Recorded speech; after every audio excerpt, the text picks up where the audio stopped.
Someone has taken a young man, hung him in a tree. Who would do something this hideous? Michael Donald was an innocent Good Samaritan, not a thug.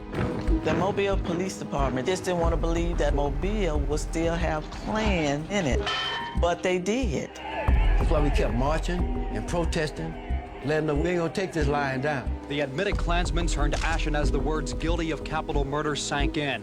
It was the first time since at least the early 1900s that a white had been sentenced to death for a crime committed against a black person in the state of Alabama. Beulah Mae Donald is grieving, but also seeking justice for her child. This is a black woman who's just lost her son to lynching, finds the strength to move forward in a civil suit against the Klan in Alabama. The stakes could not be higher. The body of a black man has been found hanging from a tree in Mobile, Alabama. Lynching is a tool to control and oppress black people. Racialized violence is as old as the Constitution. Klans are not running around with white sheets over their head, but it's still happening. Today, people are horrified of the police. It's the modern day lynching. What are we going to do about it? We move forward with people deciding, I'm bold enough, and I'm gonna make it change. Beulah Mae Donald took on one of the most violent criminal organizations in the United States. This is an incredible story of courage. No justice! No peace! No justice! No peace! And if we don't get no justice, there ain't gonna be no damn peace. That's the bottom line. There is a level of mental illness that has been inflicted upon our society that can no longer stand. And it didn't just start today, but it is at a critical point. When you get too far away from your history, then you're unable to understand the moment we're in and the direction that we can continue to go in if we don't stop.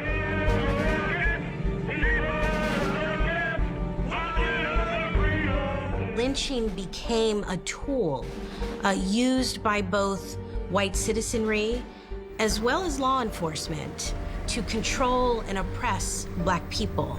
While there appeared to be progress, we had the reminders of racialized violence, of murder, of lynching, and we see it most clearly with the murder of Michael Donald.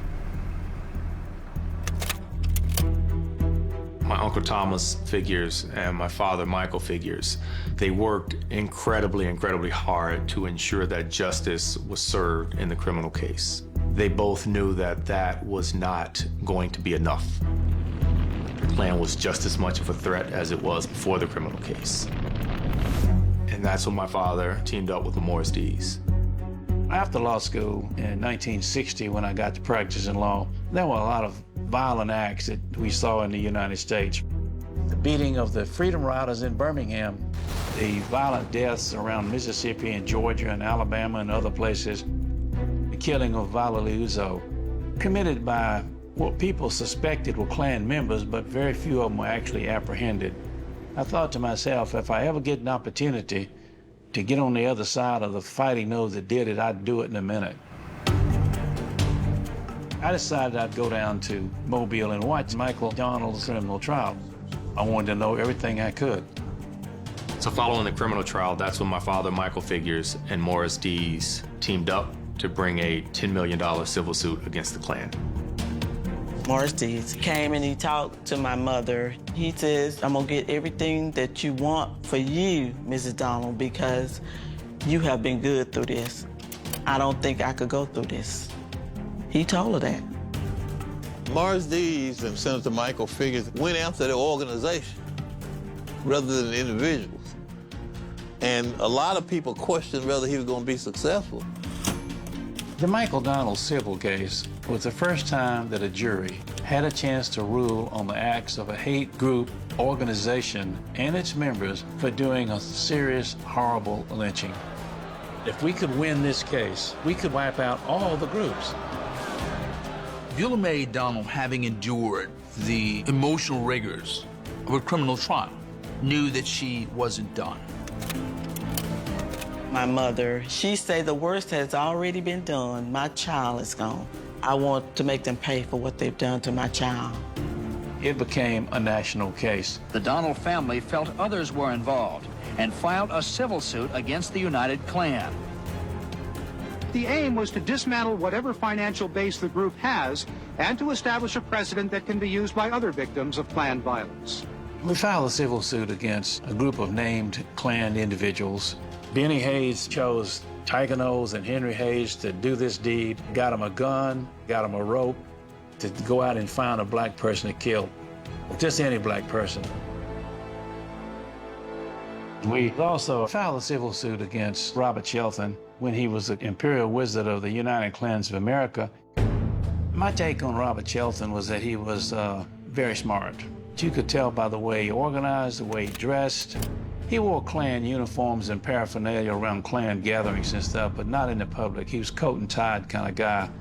And he set up an organization that was pretty sophisticated. Shelton's chapters were responsible for really horrific violence. Shelton's people were organized and were vicious. A number of them had military training, and that made them a much more dangerous threat.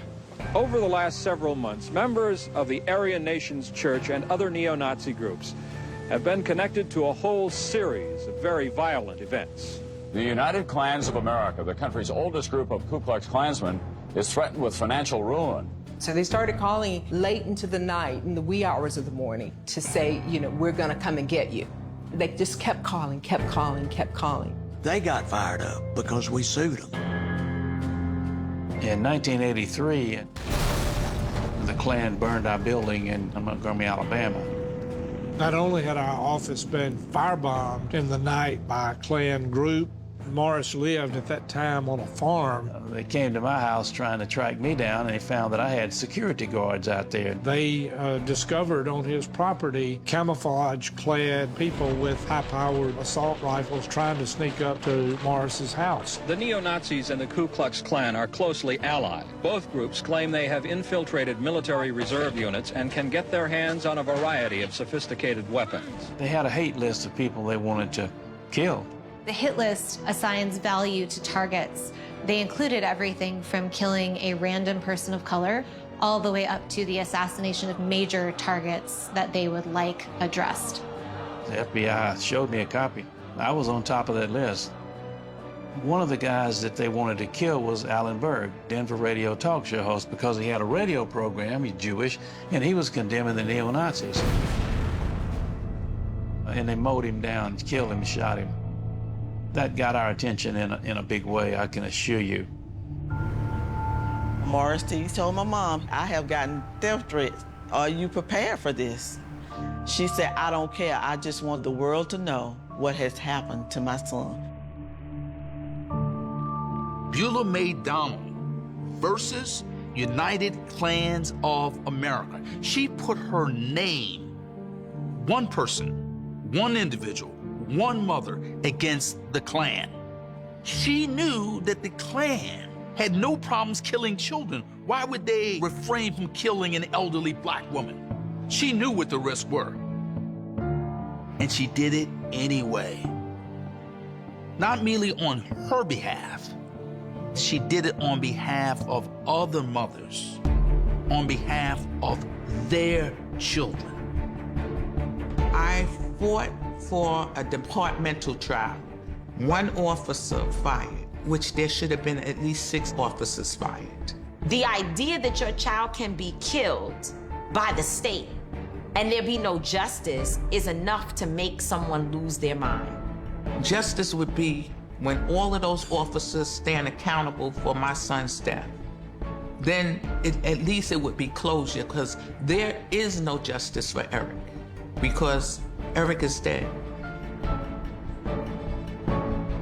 And the fact that these mothers continue to work and go about life and try to encourage other people, that's some powerful shit.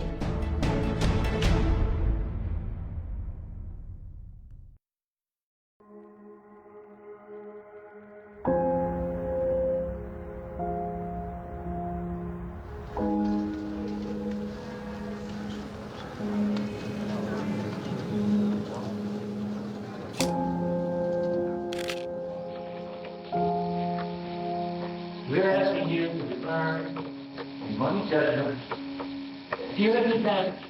And the judge will tell you the punitive damages are punishment damages, not like compensation for a broken leg. This novel will not be compensated for her son's death. It will be punitive damages. The trial, it was the Klan and their benefactors sit on one side, and then my mom and her supporters sit on the other side. And then some days it was so full you couldn't get in there. When you looked at in Miss Donald's eyes, oh, it would break my heart every time I talked to her, because I knew that her son had been murdered, and here she was having to go through this trial, which had to be hard on her, but you would never know it. I mean, she was so solid. If they could stand to see Michael, I could stand to see their faces. People were just surprised of the courage that we had, not knowing that sometimes we had to cry at night because we didn't know. And we had to moan sometimes because we didn't know. But when we walked out, we presented ourselves as a family. In most prior cases where hate people were involved in it, they indict the hate people, but not the leaders of the group, unless they could prove the leaders of the group had a plan to commit violent acts. And that's not easily said nor done. So for this trial, I had to show that the United Klan had a history of carrying out its white supremacy acts with violence. Today, tomorrow, or the next day, that I believe being heard for the first time before. We started by the things that the Klan had done, and Robert Shelton, the leader, had been behind. Now, fortunately, we have a convince you that this national organization did more than just espouse religious philosophy, but they actually encouraged the individuals to kill and avenge black people. After we filed the civil suit, I got a letter in the mail from Benny Hayes. He sent me a copy of the charter given by Shelton to Unit 900 in Mobile. He says, I want you to have this, and if you would come down to Mobile, to my house, I can give you some documentation that would help me in the civil suit. I stuck my Beretta 357 in my hip pocket, and off I went to Mobile. And there sat a box of documents, and I had a chance to look at them.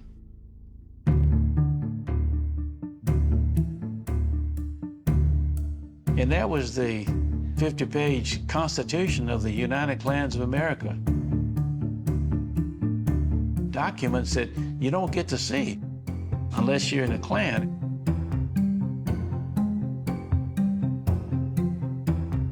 So I said, I'd like to take these with me. He said, no, I want you to get my son off death row.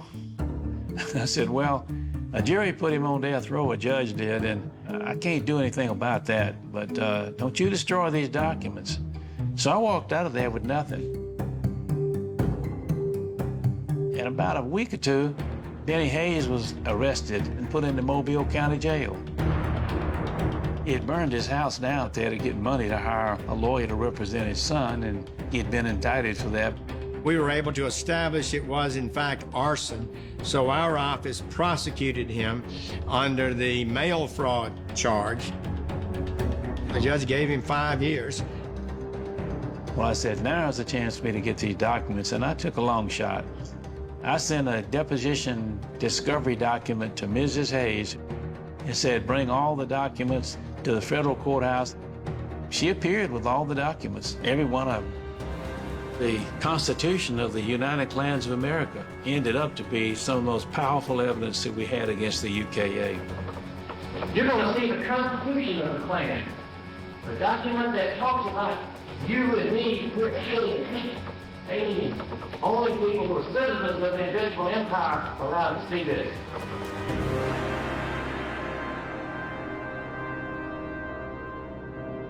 And so we had to put witnesses on the stand.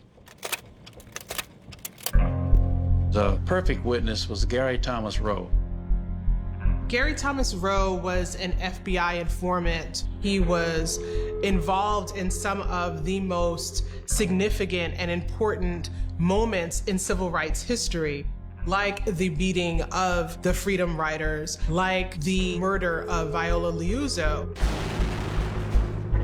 At one point, he actually testifies to the Senate, and he tries to disguise himself in the most bizarre way of putting a white napkin over his head, shaped in such a way that it looked as though he was wearing a Klan hood. I had been instructed to disrupt, discredit, or disorganize the Klan organization to the best of my ability. And to get the information, was it necessary to participate in the violent acts yourself? Some of the information, I think, yes, and some I would say no, sir. In connection with the Freedom Riders incident that you mentioned, did the Birmingham police give you the time to perform the beating? Yes, sir. We were promised 15 minutes with absolutely no intervention from any police officer whatsoever. And then were they beaten? They were beaten very badly, yes. Gary Thomas Rowe, he was able to connect the dots between the Klan and the violence of the Klan during that time. So we had this man tied to a whole series of acts, and it was read to the jury. It was very, very powerful. He was behind the beating of the Freedom Riders, the 16th Street Baptist Church bombing in Birmingham, the killing of Viola Liuzzo. Robert Shelton, the leader, was behind it all.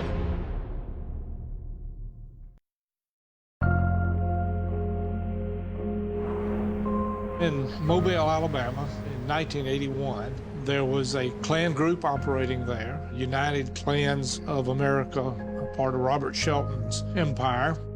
In our civil case, the strategy was used to tie the local folks' actions onto the national Klan organization. You don't have to show that the head of the United Klan, Robert Shelton, said kill Michael Donald. We'd shown all these other violent things he had done. All you have to do with this corporation, and it was a corporation, was show some of his top officials were behind and promoted the killing. Some of the conspirators were high-ranking officers in the United Klan. In fact, Benny Hayes was the second or third highest-ranking Klansman in that organization in the state at the time of the murder. Benny, he gave the orders. He manipulated these young people. Tiger Knowles was 17 years old at the time. Benny Hayes was just as culpable and should have been held just as accountable. And all of that together went to show the pattern of violence that this group had encouraged around the time that the Michael Donald lynching took place. Michael didn't have anything messing with alcohol. No thinking, no weapon. You can fire by 2 hands, a stick, a rope, no raising money. Now they one of them comes to the head and expresses. When I had Tiger Knowles testify, I got some help from the Attorney General of the United States at the time, and they broke every rule you could break to get him brought down to Mobile. I concentrated on information that he could give me about who was involved in this planning session down there in Mobile the week before this all happened. He got on the stand and in detail told exactly what happened. He pointed out people sitting out there, that individuals who were at that meeting that night, and their knowledge of everything. He talked about the United Klans of America head, Robert Shelton. I showed him that photograph of the face of Michael Donald. And you could see on the photograph a boot print, because when they put the rope around his neck, they put the boot against both sides of his face, pulled on it till there's no breath left in him. And I know Ms. Donald couldn't have helped but have seen that picture when it was passed on to the jury. At the end of the trial, he looked over at Ms. Donald. He looked at her sitting there at that table. He said that his own family had turned against him. And he also said he didn't have a family. And to know that somebody cared something about someone, it made him have a deep feeling in his heart that he felt sorry. I told her that I was sorry, and that and if I could, I would take her son's place. That's when he asked me would I forgive him. What did you say? Oh, yes, I had already did that. You'd already forgiven? Yes, sir. I had already asked the Lord to take it in his hand.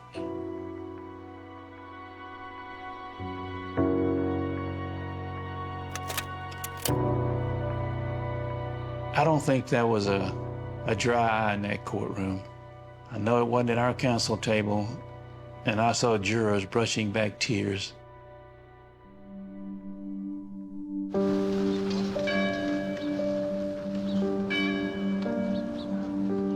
Beulah Mae Donnell's ability to forgive James Tiger Knowles of an unspeakable crime is a commentary on her character and not on his crime.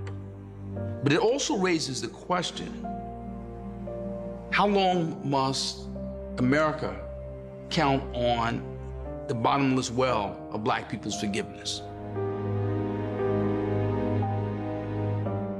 I was angry. I was angry for a long time. I just had to forgive him because it wasn't gonna bring the girls back. It wasn't gonna bring my sight back. And when I just let it go, that's when I started to feel better. These stories of Black forgiveness are character lessons. But the character lesson is not, let us ask Black people to serially forgive, but rather let us challenge ourselves to not engage in unforgivable behavior.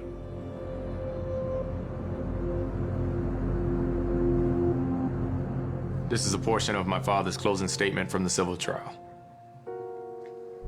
It was Michael Donald on March 21st, 1981. But who will it be tomorrow? Unless you speak very loudly and very clearly to send that message throughout the country. Who will it be tomorrow? What should your verdict be? Obviously, we think it should be for the plaintiffs. We think it should be in the amount of every penny we've asked for. Surely we don't expect them to ever pay $10 million. They don't have that kind of money. But the message has to be loud and clear. No man is an island. We're all a part of one another. Each man's death diminishes me, for I am involved in mankind, and therefore never seem to know for whom the bell tolls. They toll for Mrs. Donald right now. But one day they may toll for thee. Thank you.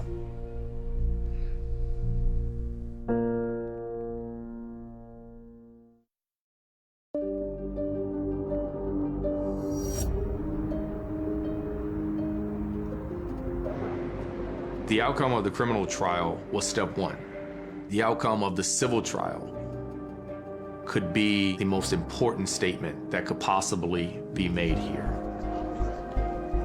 Essentially an indictment on the entire culture that led to Michael Donald's death.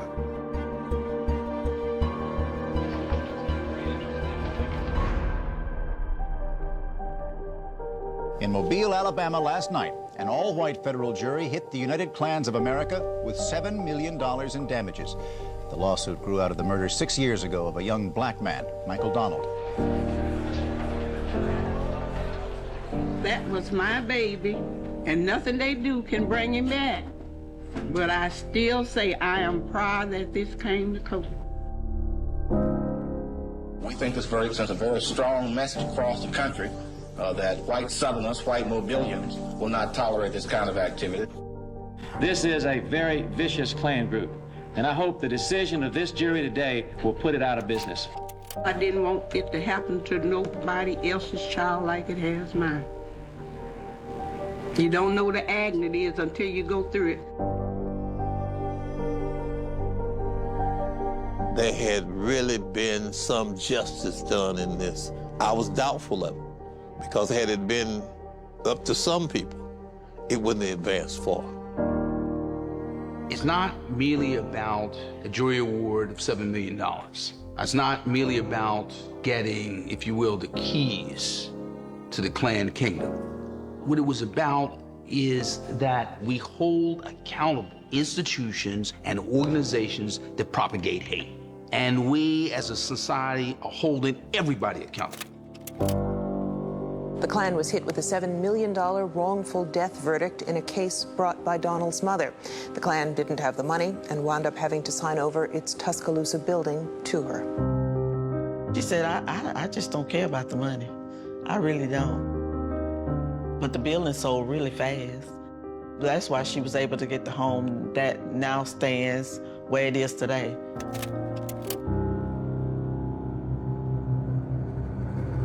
I wasn't expecting any, deathbed confession from Henry Hayes. He had never done that. And he didn't admit to the crime, but he did admit to having made poor choices, having bad associations. He said, if my association with the Klan makes me guilty, I apologize for that. He never said I committed this crime. We're about to close a chapter in what many call the last lynching in America. Henry Hayes has 4.5 hours now to say his final goodbyes to his family and friends. You have no idea what I'm fixing to go through. This guy only had numbers of years to realize to this point what's been happening to him. He hasn't had plenty of opportunities to correct himself, but he's a die-hard Klansman. And so when we went to the execution, the news media came down and said, one of you all can go in. He said, I'm going. Stanley said, I'm going in. And when he went in, Henry Hayes looked at him and said, will you forgive me? And he said, I forgive you. 42-year-old Henry Hayes died in Alabama's electric chair early this morning after refusing a last meal. And I think we cried all the way back home. From home to prison, we cried all the way back home. Because we knew that chapter was finally over. Nobody wins when it's like that, because 2 families have been destroyed over a simple act of pure hatred. At some point, Benny felt some guilt because he knew that he probably had cost that boy his life. My biggest regret is never having tried Benny Hayes. The trial ended in a mistrial because Benny Hayes either faked or had a heart attack in the presence of the jury. Chris Galanos and team indicted him in the murder, but he died while in custody. He was officially the leader of the group and unofficially the evil force behind it. There were threats, there was a contract on my life. Everybody hated me. I was given a life sentence. I really thought my life sentence was going to be reduced so I could get out, but it wasn't. I was made promises that were not kept, and nobody would put anything in writing, but they would say things, and I ended up spending a long time in prison. The Justice Department, United States judge, never intended to agree that he'd be paroled, but because of him helping me and providing me with very, very good information, I began an effort to try to get him released from federal prison. And that happened after 20 years. They finally released him. I disagree with it. It was just the epitome of senseless, mindless violence. I don't think he should have ever been released. Death to our enemy! The Klan has resurrected itself throughout American history. And so the idea that one case would finish off the Klan wasn't anything I could believe.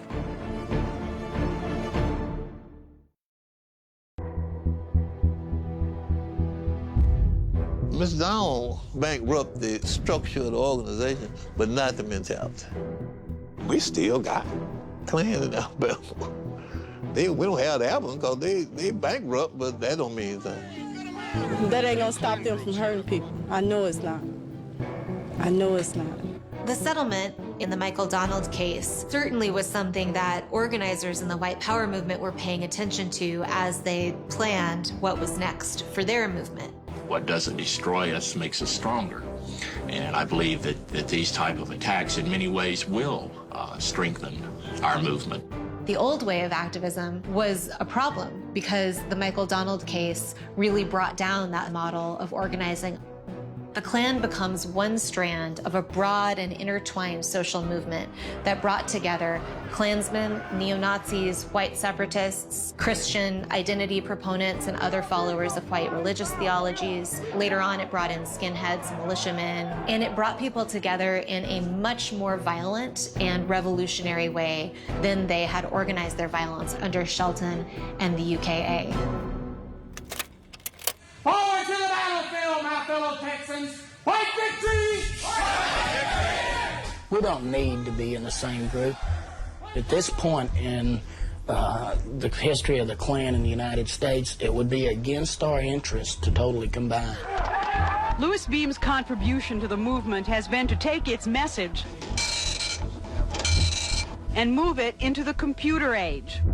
LibertyNet was the first foray into social network activism by the white power movement, and perhaps one of the earliest examples of social network activism by anyone in the United States. So it really was like Facebook before Facebook. People talk about the hate that's propagated on Facebook and say, you have to take responsibility for what is broadcast, what is disseminated on your platform, because there are real-world consequences. What we see now is yet another morphing. The Klan and the neo-Nazi groups, they've gone online. They don't really have headquarters. It's hard to find them. This is where we get the idea of the lone wolf white power gunman, which is largely a fictional idea. What happened with the Oklahoma City bombing is that we got the story of Timothy McVeigh and a few co-conspirators. We did not get the story of McVeigh's extensive and deep connections with the white power movement that fomented that action. White power changed its methods very effectively in a way that would allow it to resurface in the present moment. To be clear, in the white power movement, what we're talking about is cells attempting to overthrow the nation. The nation in white nationalism within this ideology is not the United States. It is the Aryan nation. We see a lot of stories about the changing face of America when the nation as a whole will no longer be majority white. What is happening in America is that white nationalism ideology is running wild. And the reason why buildings are burning is because this city, this state would prefer preserving that white nationalism and that white supremacist mindset over arresting, charging, and helping to convict 4 officers who killed a black man. I'm so tired of the police saying I was afraid. Afraid of what? You got a gun with 15 shots? You can call in backup from everywhere, but what are you afraid of? The Klan, at a time when they were being sort of dismantled, they directed many of their members to do was to go into police departments and other institutions where they would maintain power. The FBI issues a report only a few years ago about the effort of white nationalists to infiltrate law enforcement. Right? This is not some fringe organization that drew this conclusion in the United States Justice Department. We can take this back to the era of slavery. We can think about slave patrols in particular. There were men, mostly men, who were deputized, and it was their responsibility to make certain that enslaved men or women who took the attempt to escape be brought back, hunted. So after the Civil War, these slave patrols literally morphed into Southern law enforcement, Southern police departments. And so systemic racism is literally baked into law enforcement in this country. We have allowed, in many instances, terrorist cells to spring up in our midst. It's an ugly history, it's a tragic history, but it is an undeniable history.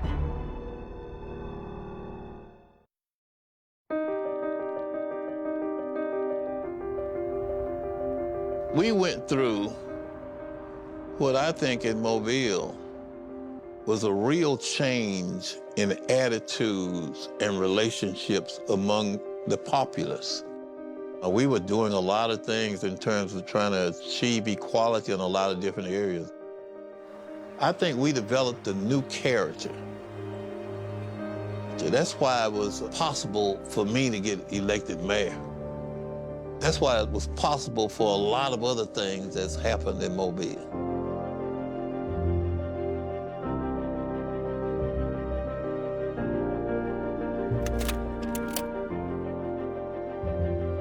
This many years later, Morris Dees has left the Southern Poverty Law Center. Southern Poverty Law Center and so many other civil rights organizations have a great many new challenges to face.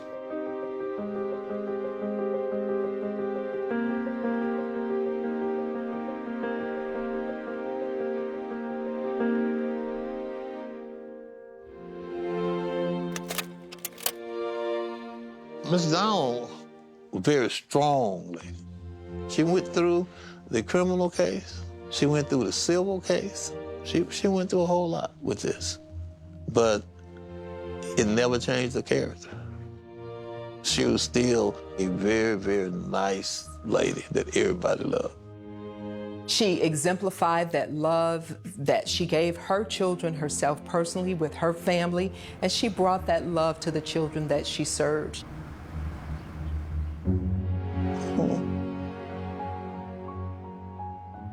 Well, I just want everybody to know that my mom, Beulah Mae Donald, was a good woman. She loved her children, and she would let everybody know that.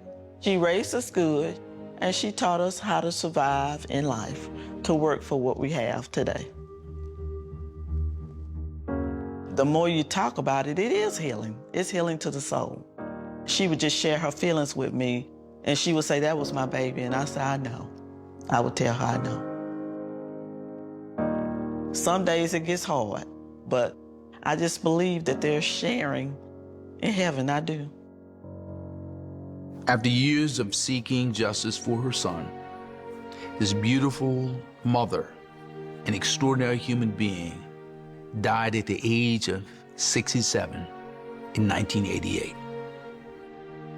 To have an African-American woman die a year after holding the Klan accountable for her son's death says everything about the weight of this racial trauma on Beulah Mae Donald's shoulders.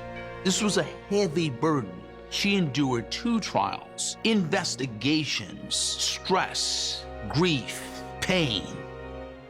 We should all ask ourselves, how can we demonstrate the same degree of courage and character in our lives to pursue justice, to do so with grace and dignity, to find a way to extend forgiveness?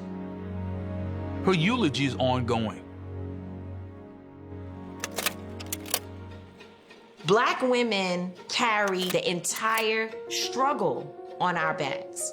What goes along with that is a lot of trauma. So people look at us and say, Black women are so angry. We demand too much. We're never in a good mood. But we've got a lot to be angry about.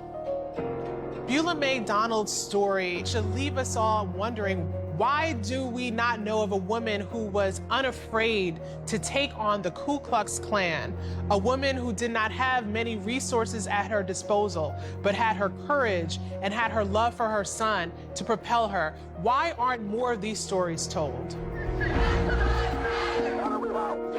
Perhaps with this 21st century movement, where we are reminding people that Black lives matter, perhaps Black mothers might be able to sleep a little easier. I am optimistic. People are ready. We just gotta love one another and turn away from all this hatred. We cannot forget. We cannot forget. And we must continue to fight. We're trying to save our children. We're trying to save our future generations. Let's get rid of the system that we have now and build a new system that will be fair to all of us. people should come together as they're coming together now. This shouldn't just be a moment. It should be a movement to come together. In the present moment, we honor the names of people who've been lost to hate by saying aloud, say his name, say her name, say their names. Every hashtag that you read today and endeavor to see the humanity behind the hashtag is a part of his legacy, because his mother, Beulah May Donald, chose to take on his killers and hold them accountable, which inspires us today to hold accountable those who desecrate and destroy Black lives. That's the legacy of Michael Donald. That's the legacy of Beulah May Donald.